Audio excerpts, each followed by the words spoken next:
भूल का एहसास। बोध कथा। एक मूर्तिकार अपने पुत्र को मूर्ति बनाने की कला में दक्ष करना चाहता था। उसका पुत्र भी लगभग A1 मेहनत से कुछ समय बाद बेहद खूबसूरत मूर्तियां बनाने लगा।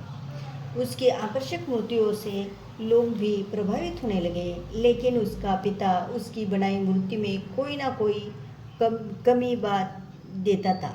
उसने और कठिन अभ्यास से मूर्ति बनाना जारी रखा ताकि अपने पिता की प्रशंसा पा सके। शीघ्र ही उसकी कला में और निखार आया। फिर भी उसके पिता ने किसी भी मूर्ति के बारे में प्रशंसा नहीं की। निराश युवक ने एक दिन अपनी बनाई एक आकर्षक मूर्ति अपने एक कलाकार मित्र द्वारा अपने पिता के पास भिजवाई और अपने पिता की प्रतिक्रिया जानने के लिए वह स्वयं ओट के पीछे छिप गया। पिता ने उस मूर्ति को देखकर कला की भरपूर प्रशंसा की और बनाने वाले मूर्तिकार को महान कलाकार भी घोषित किया। पिता के मुंह से प्रशंसा सुनकर छिपा पुत्र बाहर आया और गर्व से बोला, पिताजी, वह मूर्तिकार मैं हूँ। यह मूर्ति मेरी ही बनाई हुई है।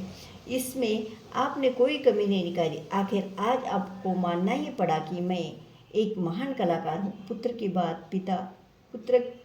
के बात पर पिता बोला, बेटा, एक बात हमेशा याद रखना कि अभिमानी व्यक्ति की प्रगति के सारे दरवाजे बंद कर देता है। आज तक मैंने तुम्हारी प्रशंसा नहीं की, इसी से तुम अपनी कला में निखार लाते रहे।